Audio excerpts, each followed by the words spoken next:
अस्सलामु अलैकुम वरहमतुल्लाहि वबरकातुहू। उम्मीद है आप सब खैरियत, तंदुरुस्ती और आफ़ियत के साथ होंगे। आज की वीडियो फ़र्स्ट ईयर के एग्ज़ाम का जो रिज़ल्ट्स आए हैं प्री इंजीनियरिंग, प्री मेडिकल और कंप्यूटर साइंस के, उसके तनाजुर में, तो एंड तक ये वीडियो ज़रूर देखिएगा क्योंकि ये बहुत बेनिफिशियल और हौसला अफजा वीडियो इंशाल्लाह साबित होगी उन स्टूडेंट्स के लिए जो मायूस हो रहे हैं, डिजेक्ट हो रहे हैं, डिसहार्ट हो रहे हैं, परेशान हैं, रो रहे हैं, मायूस होकर कह रहे हैं अब हम पढ़ेंगे नहीं वगैरह वगैरह। बिस्मिल्लाहिर्रहमानिर्रहीम। अल्लाह ताला कुरान पाक में इरशाद फरमाता है सूरह अलम नशरा में, इन्नमल उसरि युस्रन व इन्नमल उसरि युस्रा, कि हर मुश्किल के साथ आसानी है और ज़रूर बेशक हर मुश्किल के साथ आसानी है। और अल्लामा इकबाल ने कहा था, गिरते हैं शाह सवार ही मैदान जंग में,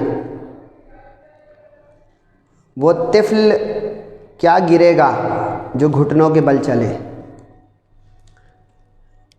अब इससे आप इंस्पिरेशन लें या सर का वक्त ज़ाया करना कहीं आप पर है। स्टूडेंट्स का जो रिज़ल्ट आया फ़र्स्ट ईयर का तमाम ग्रुप का आ गया है, उसके तनाजुर में ये मैं वीडियो बना रहा हूँ। यानी तमाम ग्रुप का रिज़ल्ट आ चुका है और उसके अंदर pre engineering, pre medical, computer science शामिल हैं।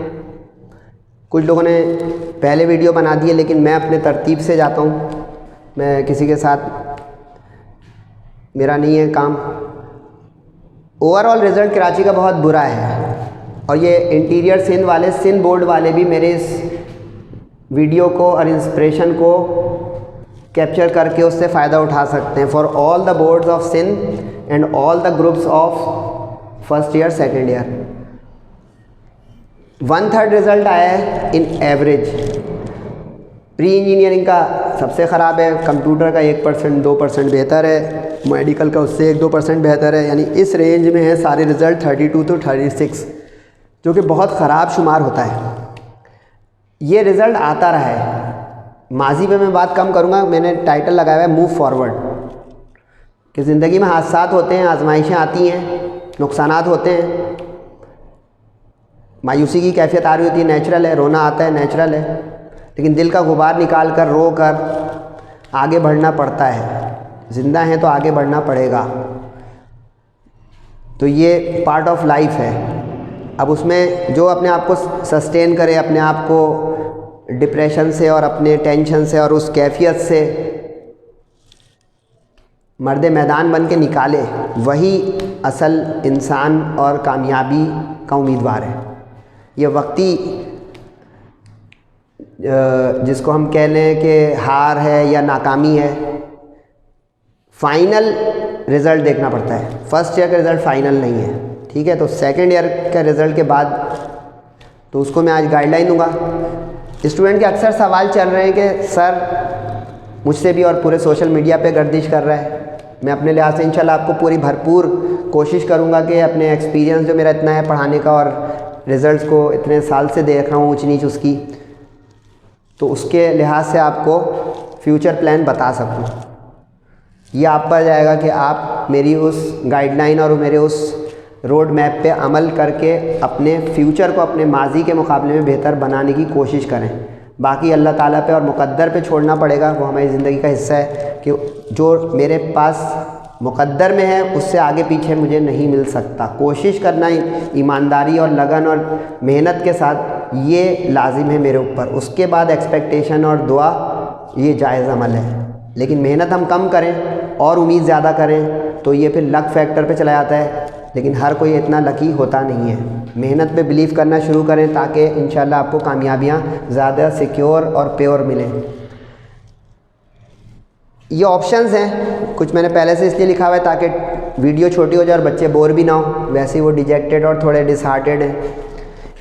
अक्सर सवाल चल रहा है कि स्क्रूटनी करवाएं, नहीं करवाएं, क्या करवाएं, तरीका क्या होता है। स्क्रूटनी कराने में पहले जो मेरा मशवरा है वो ये है कि आप तय करें कि आप किस ग्रुप के हैं। अब आप प्री इंजीनियरिंग के हैं तो आपके पास फिज़िक्स, केमिस्ट्री, मैथ है। अगर आप कंप्यूटर साइंस के हैं तो आपके पास फिज़िक्स, मैथ्स और कंप्यूटर है। अगर आप बायोलॉजी यानी प्री मेडिकल के हैं तो आपके पास केमिस्ट्री, फिज़िक्स और बायो है। ठीक हो गया। अब आपने बहुत पेपर अच्छे दिए थे, फॉर एग्ज़ाम्पल आपने घर आके उसको चेक भी किया था, दोस्तों के साथ भी, अपनी इवन टीचर के साथ भी जिससे आपने टीचिंग करी यानी कोचिंग लिया या कॉलेज में या अपना प्राइवेट ट्यूशन, तो उसके साथ भी आपने कि मैंने सब्जेक्टिव ऐसे किया है, मैंने ये क्वेश्चन अटैम्प्ट किए, मैंने एमसीक्यूज इस तरह किए वगैरह वगैरह, आंसर टैली किए हैं, बहुत कुछ हो सकता है। अब आपको ऐसा महसूस होता है कि मैं जो एक्सपेक्ट कर रहा हूँ उस प्योर अपनी रफ मार्कशीट बनाने के बाद, क्योंकि कुछ स्टूडेंट आके अपने पेपर कहते हैं पढ़ाई की बात नहीं करो, कैसा मत पूछो वगैरह वगैरह, लेकिन जो आँख खोल के चलते हैं, बंद नहीं करते हैं, वो इस तरह की डिस्कशन करते हैं ब्रेव पीपल की तरह। अगर तो आपको उसमें 10 से ज़्यादा मार्क्स का डिफरेंस लग रहा है, then go for the scrutiny, वरना स्क्रूटनी का मैक्सिमम 2% में चेंज की उम्मीद रहती है, वरना नहीं। ये मैं बता रहा हूँ, यानी अगर 10,000 लोग स्क्रूटनी कराएंगे तो यूँ समझें कि उसमें से 200 स्टूडेंट की कुछ चेंजेस होकर आ जाएंगे, वरना नो चेंज एक ट्रेंड है। कंफर्म कर लीजिएगा पिछले सालों के रिकॉर्ड मेरे पास, क्योंकि मैं इतना पुराना हूँ तो मुझे पता है कि स्क्रूटनी का नतीजा क्या होता है।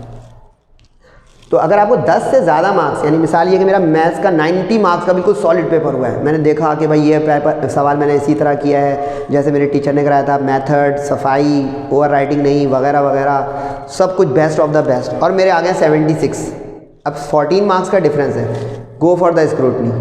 समझ रहे बात। इसी तरह फिजिक्स में चले जाएँ, इसी तरह केमिस्ट्री, बायो, कंप्यूटर, अगर 10 से ज़्यादा का, लेकिन 4 मार्क्स का डिफरेंस आ रहा है आपकी एक्सपेक्टेशन में, 6 मार्क्स का आ रहा है, तो ये अनसर्टेनिटी या डेविएशन, ये टीचर टू टीचर वेरी करता है। यानी इसका मतलब ये है कि मुझे गलती नहीं मिल रही, मुझे सही लग रहा है बज़ाहिर, क्योंकि अक्सर स्टूडेंट आंसर आके मैच करते हैं कि तुम्हारा इसका आंसर क्या आया था इस न्यूमेरिकल का, मेरा भी यही आया, तुम्हारे इस मैथ्स वाले क्वेश्चन का आंसर क्या था, मेरा भी यही आया। वो प्रोसीजर पे, मेथड पे, लॉजिक पे काम नहीं कर रहे होते, क्योंकि प्रोफेसर चेक करेंगे कॉपी तो वो मैथडोलॉजिकल ले जाएंगे कि ये मेथड एक्सेप्टेबल भी है कि नहीं, प्रोसीजर एक्सेप्टेबल भी है कि नहीं, क्योंकि काफ़ी सारे स्टूडेंट गाइड बुक से ले जा रहे हैं। अब गाइड बुक ऑथेंटिक है कि नहीं, उसके स्टेप्स ऑथेंटिक है कि नहीं, डेटा बनाना, रिक्वायर्ड लिखना, सॉल्यूशन का प्रोसीजर करना, फिजिक्स केमिस्ट्री में एक तरीका है। अगर आप मेरे भी लेक्चर ले आओ कोई फिजिक्स केमिस्ट्री या मैथ के, तो आपको नज़र आएगा कि एक तरीका है, वरना सिर्फ क्वेश्चन कराते जा रहा हूँ, सॉल्यूशन।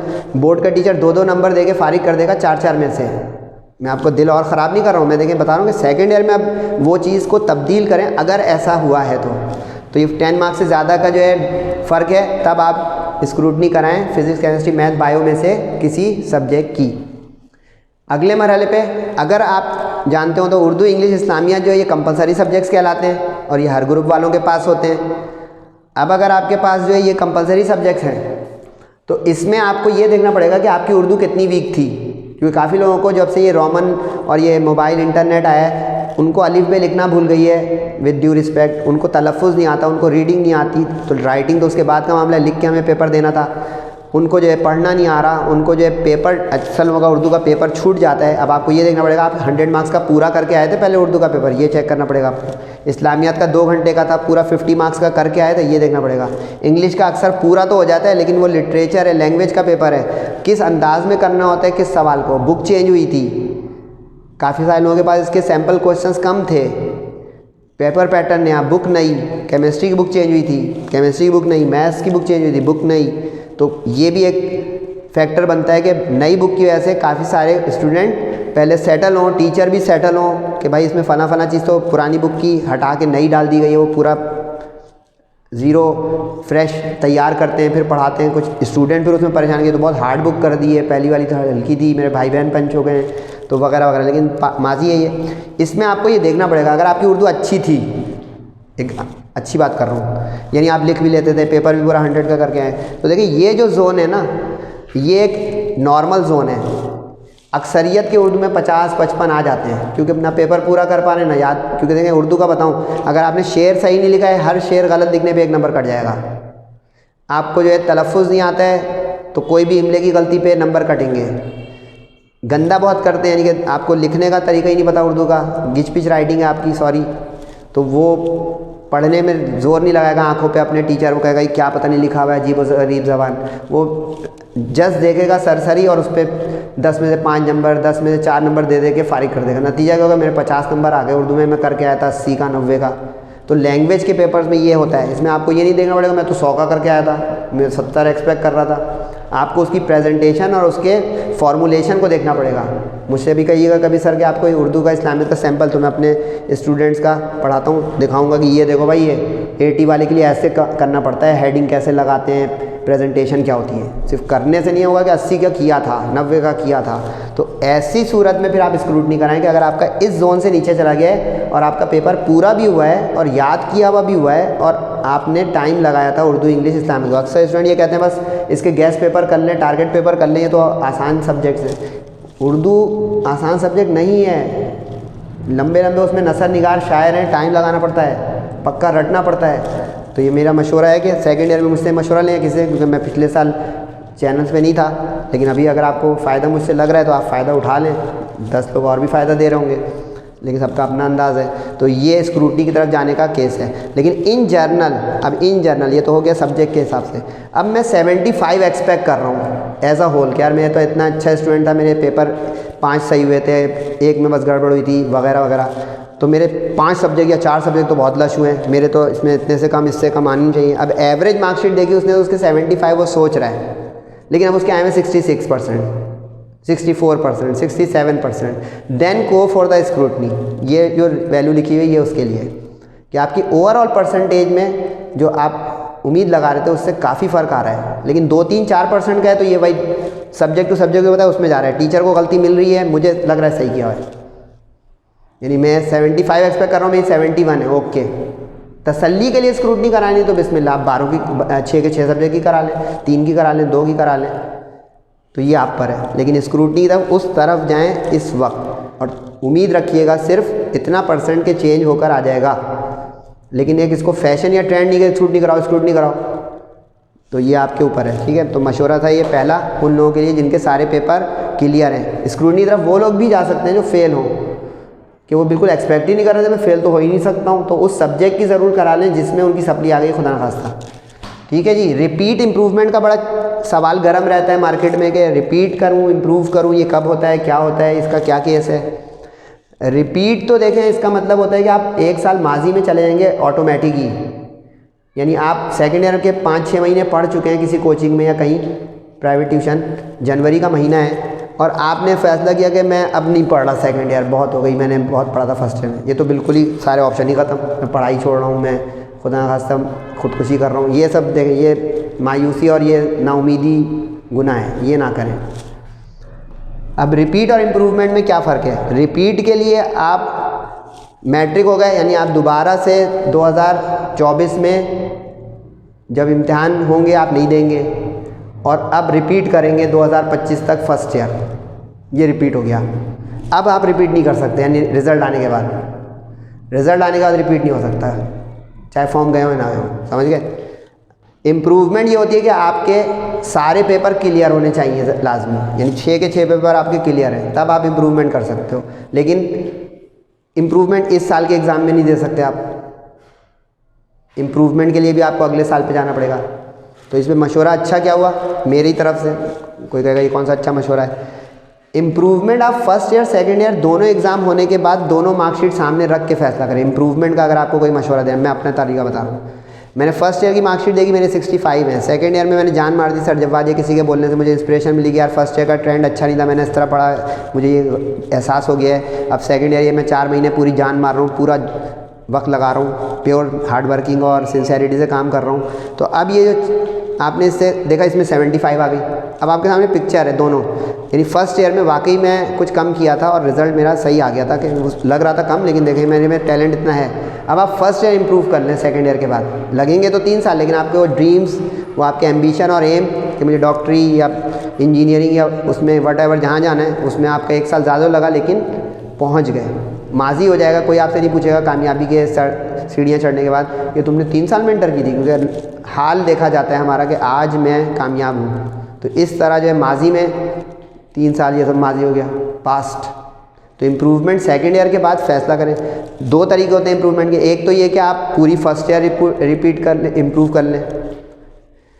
दूसरा होता है कॉम्बिनेशन ऑफ पेपर बनाना, यानी कि फ़िज़िक्स आपको अच्छी लगती थी थोड़ी, लेकिन नंबर उसमें 1 साल में कम है, 1 में ठीक है। आप फिज़िक्स का कॉम्बिनेशन बना के उसकी इम्प्रूवमेंट कर लो, यानी first year second year physics. आपको केमिस्ट्री बहुत बुरी लगती है तो नहीं भाई, इसमें मैं ख़तरा नहीं बोलूँगा कि उल्टे कम हो जाएँ, कम हो जाएंगे तो वो आपकी पुरानी मार्कशीट ही कायम रहेगी, बढ़ जाएंगे तो बढ़ी भी शुमार होगी। इम्प्रूवमेंट का ये मतलब है। मैथ्स आपको सही लगती थी, अब फर्स्ट ईयर में ज़्यादा है, सेकंड ईयर में कुछ गड़बड़ हो गई है। अब आपने दोनों का कॉम्बिनेशन बनाया, फर्स्ट ईयर में तो और अच्छे आ गए, सेकंड ईयर के बढ़ गए। तो आप 2 सब्जेक्ट 3 सब्जेक्ट इवन 12 के 12 पेपर के इम्प्रूवमेंट एक साल में दे सकते हैं, यानी एक ही साल में 12 पेपर दे दिया है। लेकिन ये एक्सट्रीम है, आपको जोश और जज्बा ऐसे कि मुझे डॉक्टर बनना ही है, मेरे साथ ऐसा हुआ है, तो 12 पेपर दे के ऐसे केसेस हैं कि 12 के 12 पेपर इम्प्रूव किए, लेकिन after second year, after the receiving of marksheet of second year, कि अब ये पिक्चर है, मैं क्या करूँ, सिर्फ फर्स्ट ईयर इम्प्रूव करूँ, सेकेंड ईयर करूँ, दोनों करूँ, या उसके सब्जेक्ट बाई सब्जेक्ट करूँ। इंग्लिश उर्दू के इम्प्रूव भी करते हैं लोग, अगर उनको लगता है कि मेरे इंग्लिश उर्दू में एक साल के साथ गड़बड़ हुई है। तो इम्प्रूवमेंट ये है। सप्ली, ये बहुत बड़ा इशू है, क्योंकि 2/3 लोगों की तो सप्ली आ गई है। अब इससे कैसे हम निकलें? अब इसमें मैंने थोड़ा वजाहत लिख दी है। एक सप्ली वाले तो भाई सप्ली दें, यानी 7 सब्जेक्ट्स के पेपर्स की वो तैयारी करें। 6 अपने जो सेकेंड ईयर के चल रहे हैं उसमें जज्बे से, जोश से, हिम्मत के साथ चलें।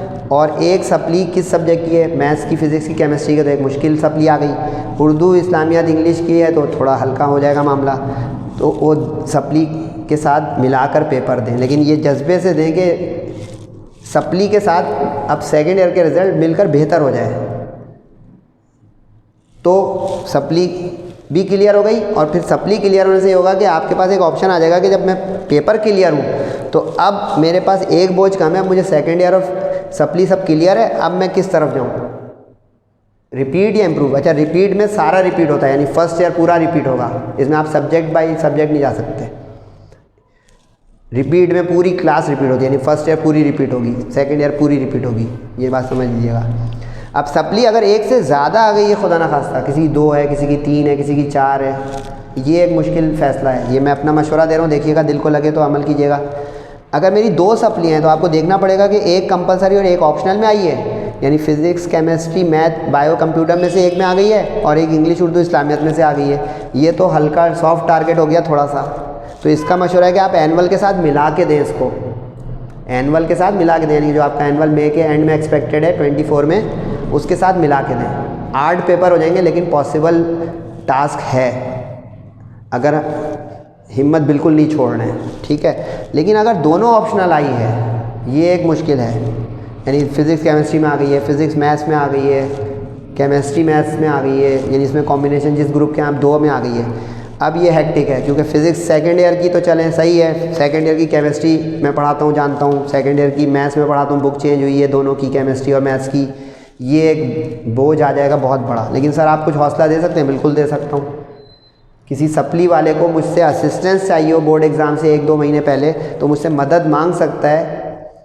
आज व्हाट्सएप नंबर भी मैं अपना दे रहा हूँ, ये कोचिंग का ऑफिशियल हमारे जो है JJC है उसका है, इस पे भी आप जो है बिल्कुल टू द पॉइंट ब्रीफली अपने क्वेरीज डाल सकते हैं रिगार्डिंग आज के इस मोटिवेशनल लेक्चर कह लें, वीडियो कह लें, उस पर, और फ्यूचर प्लान या इसमें कुछ सवाल मैं ना बोल पाऊँ और आपके दिमाग में रेज़ हो रहे हों उसके मुतालिक, और इस तरह के सप्ली के लिए सर कुछ मदद कर सकते हैं आपके, हम किस तरह उसकी तैयारी करें in addition to our regular papers of second year, तो इंशाल्लाह बिल्कुल कर सकते हैं। लेकिन फोकस पूरा रखें सेकेंड ईयर पर, ये सबसे अहम आज की थॉट है। सेकेंड ईयर में मायूस होकर अपनी पढ़ाई छोड़ें नहीं, ना हल्की करें, बल्कि और स्टिमुलस आपको मिलना चाहिए, और आपको इंसेंटिव मिलना चाहिए कि अब मैं चैलेंज के तौर पे सेकेंड ईयर को और अच्छा करूँगा। जो मैंने शुरू में जो है कुरान की आयत कोट की, और वो सिर्फ डायलॉग नहीं है, वो इंस्पिरेशन है। अगर मिल जाए किसी को तो उसका हौसला और जज्बा बढ़ जाएगा, और वो फिर कहेगा ये मैं ही करूँगा इंशाल्लाह, आई कैन।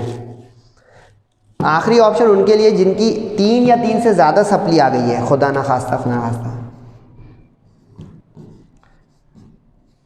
ये उनके लिए,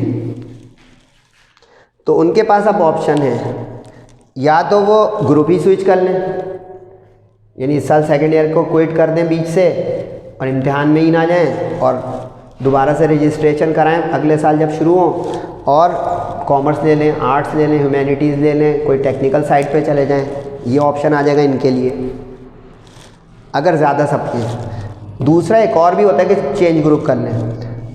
किसी ने आपको इन्फ्लुएंस करके, कन्विंस करके मैट्रिक के बाद साइंस दिला दी, ये मैं पेरेंट्स से बात करना चाह रहा हूँ।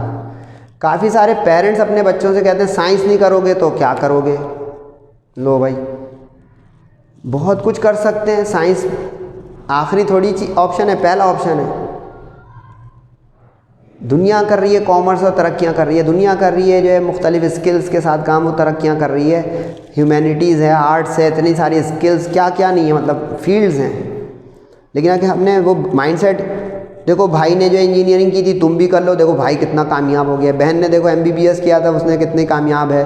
तो भाई 5 उंगलियां अल्लाह ताला ने बराबर नहीं बनाई, तो 2 भाई बहन या 2 कज़नों में लगा देते हैं हम लोग अपनी फैमिली मैटर्स में कि देखो उनके 2 डॉक्टर हैं, हमें तो एक होना चाहिए। लो, अब बच्चे के पास दिमाग और उसकी अपनी ख्वाहिश और अपनी जो है वो अंदर भी तो हो उसके कि आई लाइक बायोलॉजी या मैथ्स या साइंस, उसमें हम लोग थोप देते हैं पेरेंट्स बन कर के बेटा साइंस करो। कभी बड़े भाई बहन कामयाब हुए होते हैं, वो कहते हैं हाँ करो, तो अब सब प्रेशर। तो अब आपके सामने एक्सपोजर आ गया कि भाई प्रेशर में लिया तो हुआ क्या, जबकि आपने पढ़ा था। लेकिन ये भी ईमानदारी से फैसले कीजिएगा, आप लोगों ने फर्स्ट ईयर को पढ़ा था, 6, 7, 8 महीने मेहनत मुसलसल कंटिन्यूटी में हार्ड वर्किंग रेगुलर पंक्चुअलिटी के साथ की थी। सिर्फ बोर्ड के इम्तिहान से 2 महीने पहले या सिर्फ कोई गैस पेपर, टारगेट पेपर को करके उससे नहीं होगा बेटा। 9, 10 से अनकम्पेरेबल है first second year, no matching. First second year में मेहनत है, टफ़ है, आगे इसकी प्रोफेशनल लाइफ शुरू होती है तो उसको ज़रा सिलेबस हार्ड है, बोर्ड का पैटर्न हार्ड है, टीचर्स जो हैं वो क्वालिफाइड और एक्सपीरियंस बड़े हैं, प्रोफेसर्स हैं। आप बताएं 9, 10 में कभी प्रोफेसरों से आपने पढ़ा? तो फिर हर चीज़ का लेवल बढ़ रहा है, लेकिन हमने अपनी मेहनत का, अपने पढ़ाई के स्टैंडर्ड्स का और अपने जो है उसका नहीं बढ़ाया। बस एक मुझे डॉक्टर बनना है, मुझे इंजीनियर, उसके लिए गो फॉर इट यार। प्योर पढ़ाई मांगती है, मेहनत मांगती है, MBBS में जाना या B का किसी इंजीनियरिंग यूनिवर्सिटी में जाना। तो सोचिएगा और मुझे बताइएगा। लेकिन मैंने अपना बता दिया कि चेंज ग्रुप वो लोग कर लें जिन्होंने प्रेशर में लिया था साइंस, या अब इतनी सप्ली के बाद वो परेशान है कि मैं करूँ क्या, क्योंकि 9 पेपर देंगे दे दें, लेकिन फिर सप्ली आ गई खुदा नास्ता तो यहाँ पे मैं अब एक मशवरा दूंगा कि 3 या 3 से ज़्यादा सप्ली है तो या तो चेंज ग्रुप या रिपीट, 3 या 3 से ज़्यादा सप्ली, ये है मशवरा। बाकी आपके ऊपर है।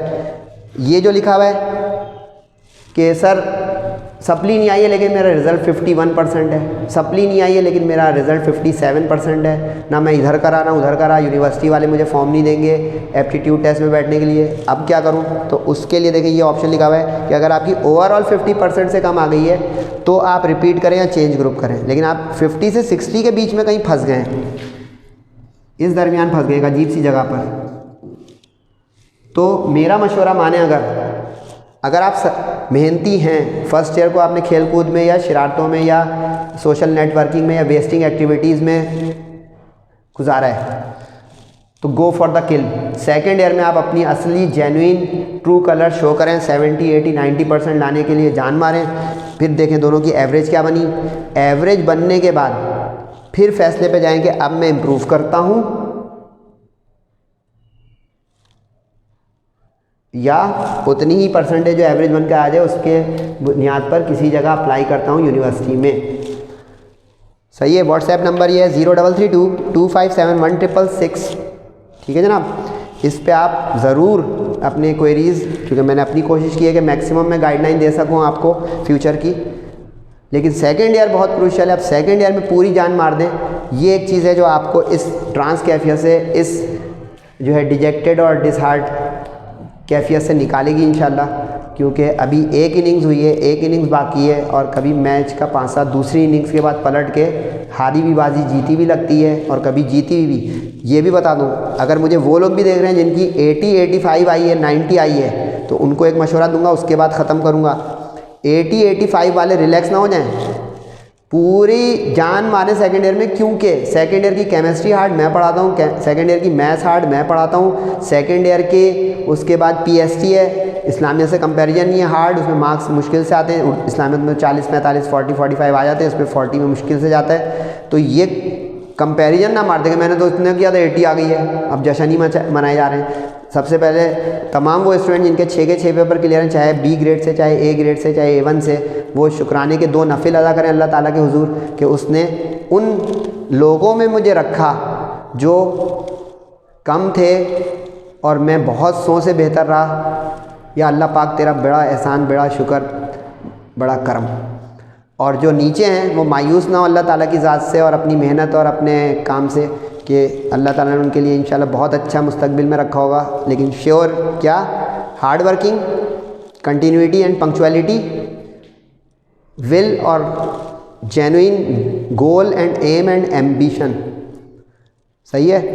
ख़त्म कर रहा हूँ मैं बर्ट्रैंड रसल की और अल्फ्रेड टेनिसन की बात पर, कि बर्ट्रैंड रसल ने कहा था, as long as hope remain possible I shall continue to hope. तो आप लोगों से भी यही उम्मीद है। और दूसरा जो है अल्फ्रेड टेनिसन ने कहा था, to strive, to seek, to find and not to yield, यानी तलाश करते रहें, ढूंढते रहें, कोशिश और काविश में लगे रहें और कभी हथियार ना डालें, हार ना माने, मायूस ना हो। Best of luck to all the students of second year. इंशाअल्लाह अल्लाह ताला आपको कामयाबियाँ देगा। मेहनत लाजिम शर्त है। मुझसे जो मदद चाहिए होगी ज़रूर लीजिएगा। अपना और सबका बहुत ख्याल रखिएगा, ख़ास करके वो जो मायूस हो रहे हैं और अफसुर्दा हैं। और सेहत और ज़िंदगी रही तो इंशाअल्लाह बहुत जल्द आपसे मुलाकात होगी। अस्सलामु अलैकुम वरहमतुल्लाहि वबरकातुहू।